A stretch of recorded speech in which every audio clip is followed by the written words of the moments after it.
Public Affairs very much thanks Residco, our sole corporate underwriter, for helping to make the production of this show possible.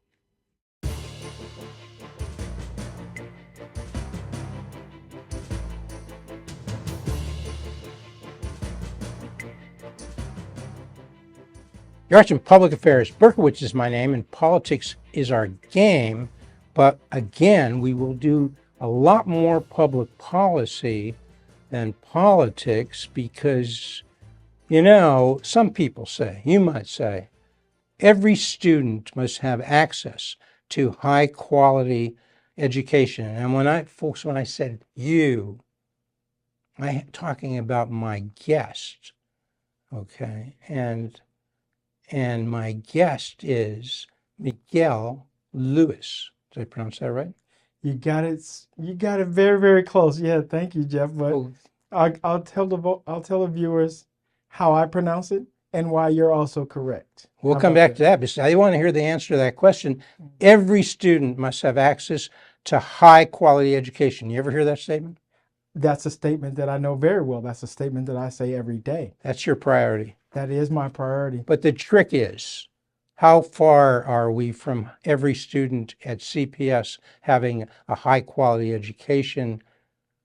Miquel, Dr. Lewis. Thank you. Thank you for the question, Jeff. Listen, we're too far from what I know we're capable of. We have not yet reached the level that this district is capable of to provide high quality education for every student. With 300 plus students in the district, we're far from where we need to be. 300 plus thousand, you mean? That's right. Thank you. 300 plus thousand students across the district.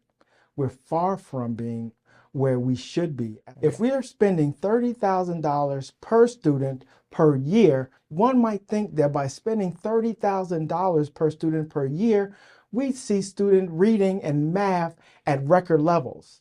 We'd see Chicago Public School District leading the nation in schools, in students' reading and math scores, but we're not. We're far behind. In the 9th district, reading, looking at my numbers, it looks like it's 19% of the kids reading at grade level.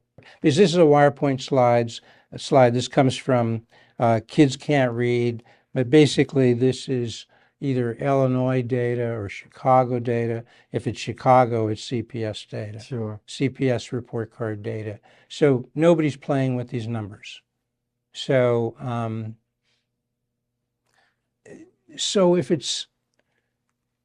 if it's one out of every 5 kids read at grade level, 1 out of every 10 kids in your district do math proficiently, okay, we're failing with 90% of the students on math in your district. We're failing with 80% in reading. And the kids aren't failing, are they? The kids are doing as best they can with the instruction that they receive, provided by the teachers who probably care the most about them in that environment. If you were president of the school board, a real leadership role, what do you do as president of the school board? How do you begin to fix that? 10% reading proficiency, 20% reading proficiency is not satisfactory is the point. We all agree that. Just let's get to the point. Right to the point. What do you do? Here's what we do. We look at the budget. This is the board members and president's responsibility. You analyze the spending for how it is affecting the outcomes that this institution is responsible for. If the dollars don't reflect the performance that the people deserve, then we got to analyze why we're spending the way we spend and correct there. That's a board member's responsibility to ensure that the budget reflects the institution's purpose. Is it the type of school? There's a lot of talk about school choice, right? Public school choice, private school choice. Some people say you're a school choice person. Are they right? Are you a school choice person? I'm a parent's choice person. I believe parents deserve the right to choose the institution as right to educate their child. How many choices do they have here at CPS? Well, let's see. Give me the main ones. Let's see. They have the neighborhood schools, they have magnet schools, selective enrollments, and now they have charters, right? Those are options. I believe people know that options is the best method to determine what's the right option for their child. Would you like to give them more options? Would you like, I don't know if the law would allow it. It's probably set by Illinois law, but let's assume it would. Let's assume it would allow the Board of Education to do pretty much whatever it wanted. And so if you had the power as a board and you were the president trying to exercise leadership, would you like to give every parent the right to go to any private school they want, whether it's a Catholic school, a Jewish day school, a non-denominational school, but private? Would you like to expand those choices to the private schools? What I would like is for our public schools to be offering world-class education to every student. We've got options now. We've got charter, magnet, selective. No, but even, let's be honest, what do you guess? I'm putting you on the spot because I don't know it. That's the benefit of this job. I get to ask the questions, okay? But we, I was going to say, when you said, oh, we got these charters, on average, what do you think the charters are doing? They're doing maybe better than the 10% we were talking to, the 19%. But just ballpark, what do you think they're doing on average in terms of what percentage of their kids are reading at grade level? I won't guess, but it would have been great if you'd had that data here to inform the viewers. Well, let's just say it's 40%. I'll guess, okay? Sure. Say it's 40%, but we hear there's some private schools say, I'm not saying it's the case, 50, 60%. So even if charters are better, more choice would give more kids an opportunity to maybe read better or read at all. Would you do it? Would you do it? Would you take that position? And that's the short question. Would you take that position? Families need options. They deserve options. The majority of families who enroll their children in our Chicago Public School District do so because they can't afford a private school, but they still deserve a quality education. Okay, so let's skip this. Glad you raised that. That's the full voucher experiment, okay? We spend, as you just said, $30,000 per kid per year. Yeah. That's the state money, that's the federal money, that's the local money. We take that $30,000, we put it in the backpack. I never can find my backpack when I need it. We throw the cash in the backpack, we strap it. The parents and the kid sit down and they talk about what they want to do. Mm-hmm. But the school said, here's a backpack, here's the $30,000. We strap it on the kid, we send the kid home. He and the parents can decide what to do. If they want to go back to the public school, they like the school, whether it's a charter, whether it's a magnet, whether it's a select enrollment, whether it's a traditional, they like it. The kid stays there, the backpack stays there, the money stays there, no change. But if they want to go to a private school, out goes the kid, out goes the backpack, out goes the cash. Suddenly, under this magical world I've invented, parents have the purchasing power. You said not every parent did. That's right. Under my world, they do. I gave it. You gave it. If you had the power, would you give them that power to spend that $30,000 as they like on education? And the because they say you say one of your three priorities, empowering families. That's right. You're kind of bound. Your answer has to be yes, doesn't it? It doesn't have to be. The answer has to be allow parents to choose this academic environment that is right and rich for their students. And if you ask parents, what parents want most is for their child to be educated well in a safe environment, and they don't want to be told that their student has to go to the school that's a block away because it's a block away. Okay, so your answer is yes. Well, it didn't have to be, but it sounds like yes. To me, it sounds like you said yes, you would give those parents the power to make that decision that I was hypothesizing about, right? Parents deserve the right to choose. Okay, I'm taking that as a yes. So, but that's you. How do you go about persuading, and then you have more of a consensus? How do you do that, sir? Well, if we're talking about my elected colleagues, their parents want the exact same thing. All of our parents want the exact same thing. They want the opportunity to choose the right environment for their students. So the consensus is already built by virtue that the parents have already told all of us across the district that they want the right to choose. You're saying most of the parents of most of the kids in the city of Chicago want school choice. Absolutely. Listen, Okay. My platform is built by what the parents have said to me, what voters in my district have said. These ideas that I am standing on this platform to represent are ideas from parents across the district, parents who have entrusted me with the opportunity. So it sounds like it's a pretty easy thing you just go to those board members and say, do what your people want. It's good policy, but it's certainly good politics. And you go to the mayor and you say, we got it. We're going to become a school voucher, school choice district. Kids can go wherever they want. The money follows the kid. I don't know what he's going to do about it, but we've made a lot of progress here, folks. I mean, because you're somebody who people identify in this election, there's a choice movement. Let's put it out. There's this guy, Juan Rangel, right? You're formerly of UNO, and now what's the name of his organization? What is that? Whatever, Urban Center, right? Okay. He's one of the leaders in this choice movement that's trying to get the vote for. There are 10 people to be elected, folks, in Chicago now of a 21-member board, and he's got 9 running in 10 of the 10 districts. Won't go into why it's only 9. So he's got 9, right? Okay. He's trying to get 9 board members elected, and they say will pretty much follow or favor school choice. Not exactly. You folks are different a little bit, but you kind of united by leaning towards school choice, as far as you know. Would that be right? My wife and I lean towards school choice because it gave our children access to high quality education. Okay. We had the right to choose. And so we chose the environment that was right for each of our children. And that's proven favorable for us. Our children are thriving. And How many children do you have?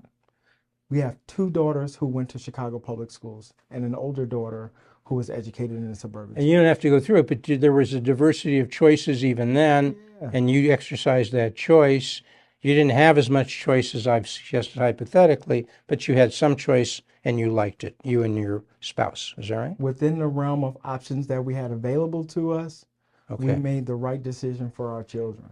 Okay. And so people would know there's an opposing force, right? Who's the opposing force and what do they want? Well, I don't know if it's an opposing force as much as it is a confused objective to get to the same goal. Okay, well, the opposing force, it's the Chicago Teachers Union. They're endorsing candidates. Yeah. Juan Rangel's endorsing candidates, right? Juan has Andrew Broy of the INCS, the Illinois Network of Charter Schools. Jointly, they're endorsing. Maybe there are others involved, okay? I'm not putting it all on Juan, but he's certainly a major factor. I'm not putting it all on the Chicago Teachers Union, but they are a major force in collecting the army of people who will canvass and some money, right? Sure. Have I gotten that right? They have a perspective. I don't think that their perspective is as broad and inclusive as the parents who want choice for their children. What's theirs? Describe in a nutshell, 45 seconds. How would you characterize what the Chicago Teachers Union is pushing for? I really can't tell you what they're pushing. You don't know, right? I don't listen to them. You don't know. I listen to You got the an parents. opponent who's endorsed by the Chicago Teachers Union, right?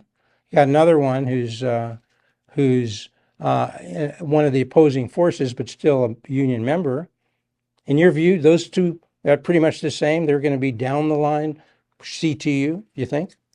That's what it looks like. Yeah. So you got those two opponents, your choice, Yeah. and you got another person who's, I don't know. We don't know. He could be a union guy. He could be a choice guy. We don't know what he is, right? Yeah, we really don't know. So that, folks, if you're in the 9th, that's your choice. And there are other districts where you got similar things. Some districts only have 2. You may have a choice guy or woman and a union guy. And that's the battle. That's the battle of ideas that's going on November 5. What are we talking about? Just 22 days, right? 22 days, yeah. 22 days, voters will have the opportunity to know that the candidate who wants all children to succeed is on the ballot, number 104, Miquel Lewis. Voters will have the opportunity to punch the 104 and select a guide that's going to represent all students so that all students can succeed, because that's exactly what my platform is about, all students. As I said, he's not lying because I looked on these priorities. Every student must have access to high quality education. Turns out that's, in your view, I pushed you a little bit, but in your view, that means full choice. Full school, voucher school choice, private schools, public schools, the whole thing, right? Well, listen, we're talking about Chicago Public School District, which is a public school system. And that's the context that I'm talking about. Students need to have the opportunity to select the public school that's right for them. No, but we went to a system where they can take the money that's currently a part of the public school system, and you sign on to this, and they could go to a private school. Because once you have that magical world, I said, the schools are all the same. They were formerly maybe a private school, or they were formerly a public school, but once the kids and the parents can take the 30,000 and go wherever they want, they're all the same. They're different in their approach. They're different in how they're run, but there really isn't a private school and a public school differentiation once parents can go across borders, in a sense, okay? And they can go from what was formerly called a public school to a private school. Anyway, that's semantics. But the point Not is, necessarily semantics, because there is a real distinction between a public school education and a private school education, particularly as it relates to homeowners. And what that differentiation is, that homeowners who are sending their children to a private school, they're paying twice. They're paying for the public school education that their children rightfully deserve, and they're paying for it through their property taxes. Now they're paying for enrollment to a private school. Listen, I know. But under this system that changes, because once they can take that money that's sitting there at that public school and put it to a private school, it really goes out. And so there really isn't this distinction.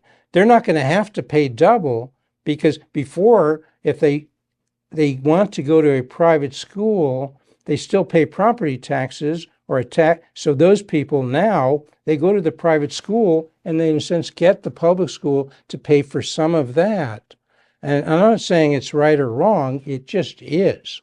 Yeah. But I don't want to spend the whole show on that. You don't have. So the point is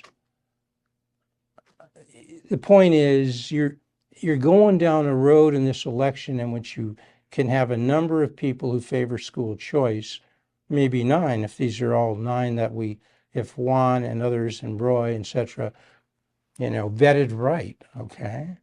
But that's just 9, because you would know under this new system, for these 2 years, the mayor appoints 11.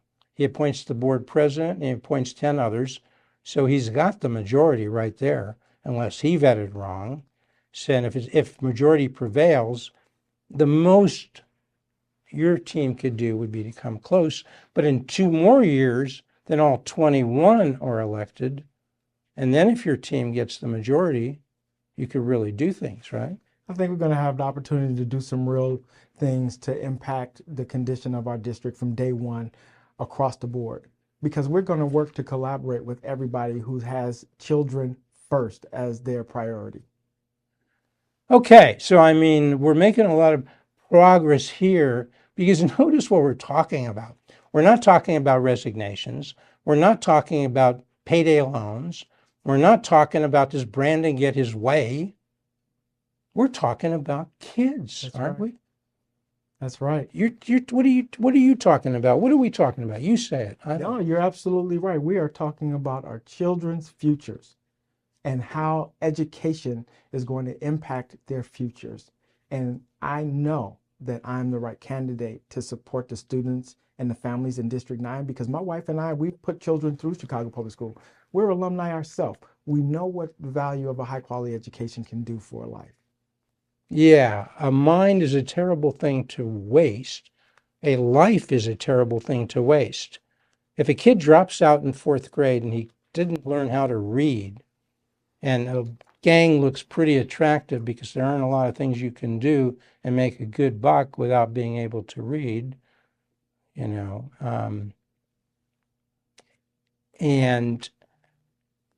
so that kid drops out and his life may be ruined right there. I mean, he may come back, he may learn how to read. There's always redemption, but it's going to be tougher. It's Yeah. going to be tougher. So in the last 21 days of this election, if I'm as powerful as I might be, we could set a trend here. People could stop talking about payday loans. That's important, but they can figure that out. Yeah. Stop talking about resignations. Brandon can say, I don't really need to do this. You want to fight it out, Brandon? You represent the people who represent the union. Other people represent the people who choice. You've painted what choice means. The last 21 days could be spent actually talking about kids and what's best for kids learning how to read Yes. And do and math. do math, Yes, right? brother. Yeah. So, I mean, look, you want a safe learning environment. That's on your priorities, right? High on my priority list because I know that our children have a better opportunity to learn when they feel safe and supported in the academic environment. Listen, I'm a chief probation officer for the Juvenile Probation Court Services Department. We support some of our city's most marginalized kids every day, and our primary responsibility is to ensure that they are in learning environments that can help affect their mindset, because with the changed mindset, the behaviors follow smoothly. So we do this work every day. So you do it as a part of the juvenile division of the justice system, essentially. That's right. Something like that. That's right. Your training is in psychology, right? That's correct. You're clinical psychologist, bachelor's, master's, PhD, Yes, sir. the whole thing. Is it all at SIU or other universities as well? My undergraduate studies were at Southern Illinois University in Carbondale, and graduate school for my master's degree and clinical psychology degree from the Illinois School of Professional Psychology. Dedicated my entire life to public service, supporting adults and our children. But you think what you know about psychology and being an administrator qualifies you to be a board member, one of the 10 that are going to be elected here for CPS. You feel you're qualified. Well, You know budgets, you know administration, even though you say you're a clinical psychologist, maybe you know something about the psyche of kids, motivation. Jeff, You're not high. You're not saying you're not meek. You're saying you're qualified. You're absolutely right, Jeff. I'm the only candidate in running in this race who has practical experience as a parent, who has organizational leadership experience through my role as a chief probation officer. That gives me the responsibility of governing a budget. And I have governance experience as the current chairman of the board of the Noble Network of Charter Schools and a former appointed member of the Chicago Public Schools Board of Education. I'm the only candidate with experience and vision for this job. And I'm connected to parents who tell me every day what they want for their children. Do you view yourself as a fighter? I've had to fight every day. Would you fight for these ideas? I don't mean with your fists. Yeah. I mean with your voice. I mean with your intensity. I mean with building coalitions. Are you a fighter? It is the work that I have done for the 26 years of my career in Juvenile Probation Court Services Department, fighting for what these children need. It is what we do every day, all day. I've done it for 26 years without pause. Have we painted it correctly? In this election, talking to the voters, okay, it's November 5, get ready. Is their choice? Do they want to go towards more of a school choice system, parental choice of the schools their kids go to? Or do they want to go, is the other direction of the CTU, we force the traditional neighborhood schools. Slow down, fewer magnet schools, fewer select enrollment schools, fewer anything that's not our traditional static way. We love the way it is.